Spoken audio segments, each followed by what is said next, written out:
اللہ کے رسول علیہ الصلوۃ والتسلیم نے ایک دیہاتی سے گھوڑا خریدا، اور گھوڑا خریدنے کے بعد دیہاتی کی نیت خراب ہو گئی اور وہ اپنی بات سے مکر گیا۔ اللہ کے رسول علیہ الصلوۃ والتسلیم سے اس نے جھگڑا کرنا شروع کیا۔ اللہ کے رسول علیہ السلام فرماتے ہیں میں نے تم سے گھوڑا خریدا، وہ کہتا ہے میں نے آپ کو بیچا ہی نہیں۔ اب اللہ کے رسول علیہ السلام نے جب سودا کیا تھا اس وقت تو کوئی درمیان میں موجود نہیں تھا، یا تو بیچنے والا تھا یا تو حضور خریدنے والے تھے۔ ایسے میں گفتگو ہو رہی تھی، اتنے میں حضرت سیدنا خزیمہ رضی اللہ تبارک و تعالیٰ عنہ وہاں سے گزرے، اور گزرنے کے بعد عرض کیا یا رسول اللہ صلی اللہ تعالی علیہ وآلہ وسلم، میرے ماں باپ آپ پر قربان آقا، آپ کے چہرے پہ میں پریشانی کے آثار دیکھ رہا ہوں۔ اللہ کے رسول علیہ السلام فرماتے ہیں اس دیہاتی سے میں نے گھوڑا خریدا اور اب یہ انکار کرتا ہے۔ اللہ کے رسول علیہ الصلوۃ والتسلیم فرماتے ہیں اب یہ مجھ سے کہتا ہے کہ کوئی گواہ پیش کرو، اگر آپ اپنے قول میں سچے ہیں تو کوئی گواہ پیش کرو۔ اللہ اکبر۔ اور جب خریدی ہو رہی تھی اس وقت تو کوئی گواہ موجود نہیں تھا۔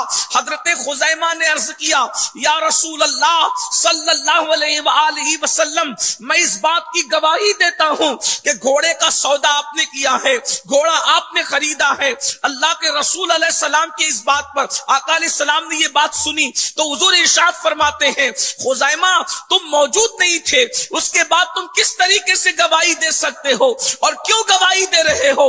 حضرت خزیمہ نے عرض کی یا رسول اللہ، جب آپ نے کہا اللہ ایک ہے، بن دیکھے میں نے مان لیا۔ آپ زمین پہ بیٹھ کے آسمان کی خبر دیتے ہیں، جب میں اس کو مان لیتا ہوں، اتنی بڑی بات جب میں نے آپ کی مانی ہے تو گھوڑا خریدنے کی بات تو چھوٹی سی ہے، میں اس کا انکار کیسے کر سکتا ہوں؟ اللہ کے رسول علیہ السلام نے اس یقین کی بنیاد پر ان کو یہ انعام عطا فرمایا خزیمہ آج کے بعد تیری گواہی دو مردوں کے برابر قرار دی جاتی ہے۔ یعنی اللہ اکبر، آپ اگر کسی کے حق میں گواہی دے دیں تو اب کسی دوسرے گواہ کی ضرورت نہیں ہے، تمہاری گواہی ہی کافی ہو جائے گی۔ یہ صحابہ کرام کا یقین تھا۔ اللہ اکبر۔ جب یہ بات ہمارے سمجھ میں آ گئی کہ اللہ کے رسول علیہ الصلوۃ والتسلیم کی بات پر اتنا یقین ہونا چاہیے کہ کسی کی بات پر جتنا یقین نہیں ہوتا سب سے زیادہ حضور کی بات پر یقین ہو۔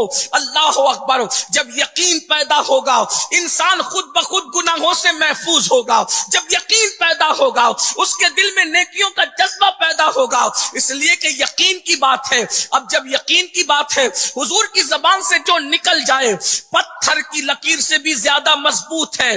اللہ کے رسول کی زبان سے جو نکل جائے، بلکہ یہاں تک عشاق کہتے ہیں اگر وہ دن کے وقت کہہ دے کہ رات ہے تو امتی پر لازم ہے کہ وہ دن کو رات ماننے کے لیے تیار ہو جائے، کیونکہ ہماری آنکھیں خطا کر سکتی ہے، مصطفیٰ جان رحمت کی زبان کبھی خطا نہیں کر سکتی، کیونکہ وہ اپنی مرضی سے نہیں کہتے۔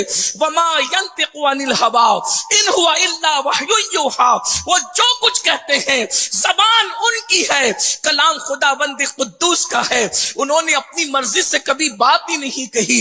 اب بتاؤ جب حضور علیہ السلام کی بات پر اتنا یقین پیدا ہو تو اب وہ رسول صلی اللہ علیہ وآلہ وسلم اب خود 1450 سال پہلے فرما رہے ہیں جب یقین پیدا ہوگا تب حضور کی باتیں سنو۔ آقا علیہ السلام